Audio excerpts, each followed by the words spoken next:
नमस्कार। दिन भर की हाइलाइट्स जानने के लिए सुनते रहिए सुजस आवाज राजस्थान। आज के पॉडकास्ट के साथ मैं हूँ मेधा और मेरे साथ हैं शेखर। सबसे पहले चर्चा उन खबरों पर जो सुर्खियों में रही। मुख्यमंत्री भजनलाल शर्मा ने सीकर और नागौर में किया विकसित भारत संकल्प यात्रा कैंप का निरीक्षण।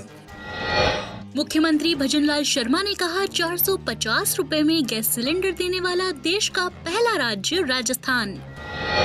और प्रदेश भर में विकसित भारत संकल्प यात्रा की धूम, आम जनता तक पहुंच रहे हैं योजनाओं के लाभ।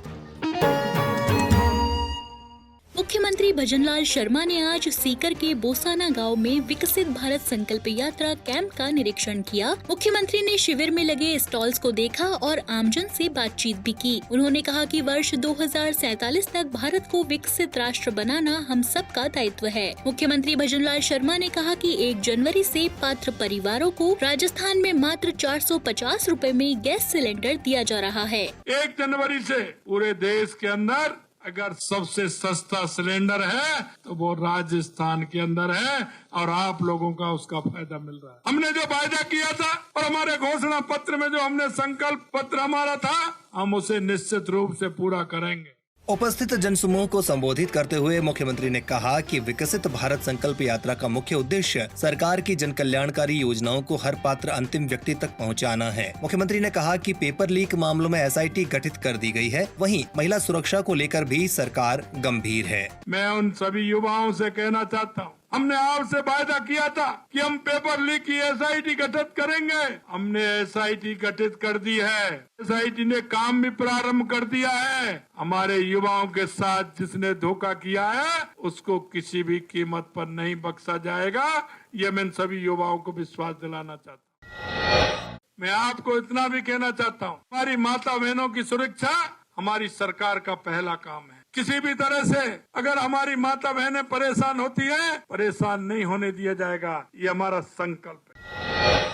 हमने जिस तरह से गरीब योजना लागू किया है उनका लाभ नीचे तक पहुंचे, इसलिए इन शिविरों का आयोजन किया है। मैं आपसे इतना ही कहना चाहता हूं कि हम सब एक सच्चे नागरिक होने के नाते इनका पूर्ण रूप से लाभ उठाते हुए इन हम शिविरों में काम करें। और माननीय प्रधानमंत्री जी नरेंद्र मोदी जी के द्वारा जिस तरह से गारंटी, मोदी जी की गारंटी हर विषय पर दी जाती है, आप उस गारंटी के साथ काम करें, ऐसा मेरा आप सभी से आग्रह है। मैं आपसे यही कहना चाहता हूँ कि इन शिविरों का ज्यादा से ज्यादा लाभ उठाएं, हमारे सभी उन पात्र व्यक्ति को लाभ पहुंचाने का काम करें। इसके बाद मुख्यमंत्री नागौर के जायल पहुंचे। यहाँ भी उन्होंने विकसित भारत संकल्प यात्रा शिविर का निरीक्षण किया। इस अवसर पर उन्होंने जन समूह को संबोधित करते हुए कहा, आज पूरे देश के अंदर इन शिविरों के माध्यम से जो योजनाएं चलाई जा रही हैं, उन योजनाओं के बारे में समीक्षा करने का काम भी इन शिविरों के माध्यम से हो रहा है। हमारी योजनाएं कितनी पहुंची है,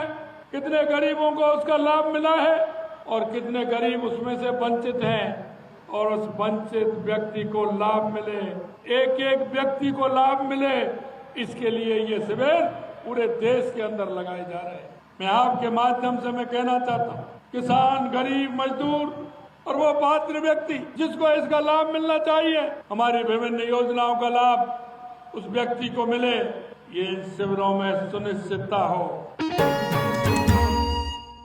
मुख्यमंत्री भजनलाल शर्मा ने पदभार संभालने के बाद प्रदेश की युवा पीढ़ी को नशे की लत से बचाने और नशा मुक्त राजस्थान के संकल्प को साकार करने के लिए चिकित्सा एवं स्वास्थ्य विभाग को आवश्यक कदम उठाने के निर्देश दिए थे। इसकी अनुपालना में अतिरिक्त मुख्य सचिव चिकित्सा एवं स्वास्थ्य श्रीमती शुभ्रा सिंह ने मंगलवार को संबंधित विभागों की बैठक लेकर नशीले पदार्थों और साइकोट्रोपिक ड्रग्स के अवैध व्यापार और इससे जुड़ी गतिविधियों पर सख्ती से रोकथाम के निर्देश दिए।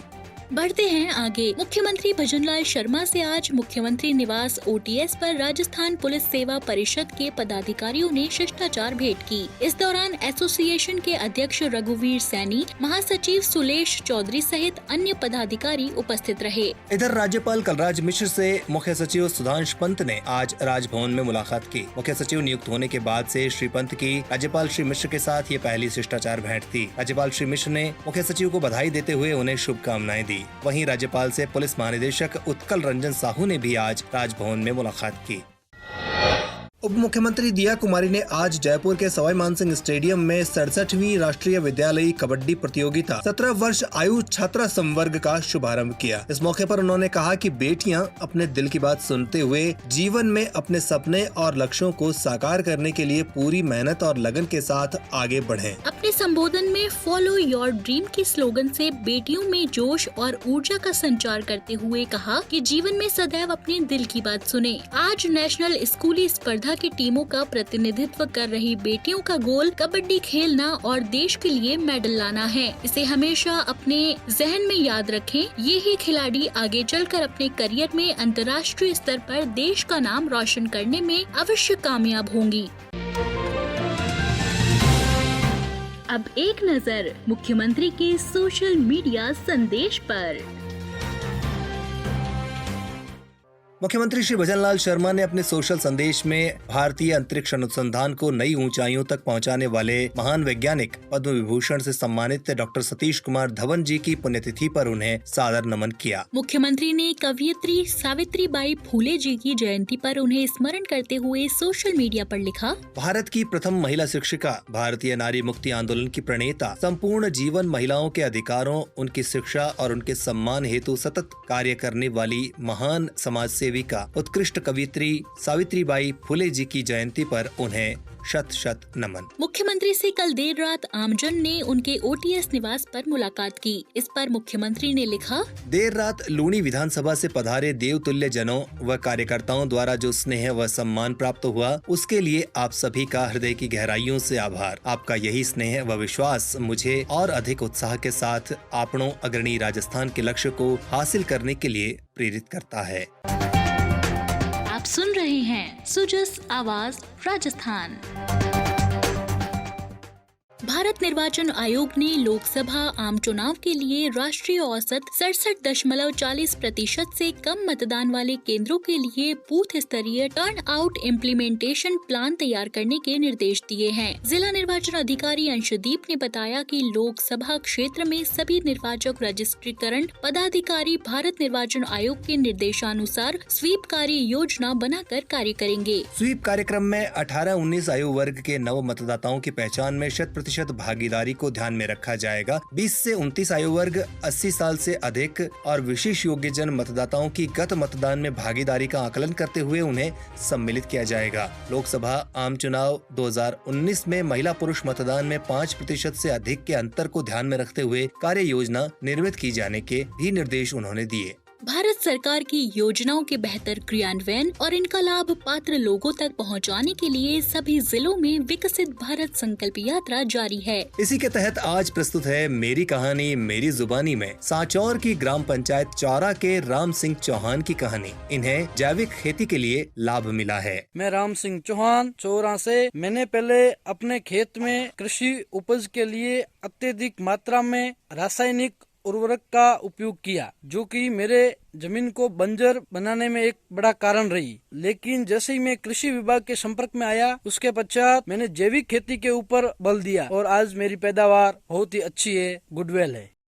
कोटपुतली पहरोड में विकसित भारत संकल्प यात्रा के दौरान कृषि विभाग की ओर से किया गया ड्रोन का प्रदर्शन ग्रामीणों के लिए आकर्षण का केंद्र बन रहा है। शिविरों में ड्रोन के जरिए नैनो यूरिया के छिड़काव की विधि का प्रदर्शन किया जा रहा है, जिससे किसान काफी प्रभावित होकर देख रहे हैं। विभाग के अधिकारी इस अवसर पर नैनो यूरिया का फसलों के लिए महत्व भी बता रहे हैं और प्राकृतिक खेती सहित अन्य विभागीय योजनाओं की जानकारी भी किसानों तक पहुँचा रहे हैं। मेरी कहानी मेरी जुबानी में प्रधानमंत्री आवास योजना शहरी के लाभार्थी गब्बर सिंह बैरवा ने योजना के तहत पक्का मकान प्राप्त होने पर परिवार सहित अपनी खुशी जाहिर की। वे दौसा जिले के बांदीकुई से ताल्लुक रखते हैं। मेरा नाम गब्बर सिंह बैरवा है। मैं बांदीकुई से रहने वाला हूँ, वार्ड नंबर 21 से। तो मैं पहले पुराने मकान में जो टीन सेट थी उसमें रहता था। अब मुझे पता लगा कि प्रधानमंत्री आवास योजना से कुछ पैसे मिल रहे हैं, इसलिए मैंने प्रधानमंत्री आवास योजना में पैसे दिए, वह योजना में आवेदन किया और उस आवेदन से मुझे प्रधानमंत्री आवास योजना से पैसे मिले और उससे मैंने ये मकान तैयार किया है और मैं अपने परिवार के साथ में बहुत खुश हुई इस मकान में और प्रधानमंत्री जी को मैं बहुत बहुत धन्यवाद करता हूँ। तो आज के पॉडकास्ट में इतना ही, फिर होगी आपसे मुलाकात। तब तक के लिए नमस्कार।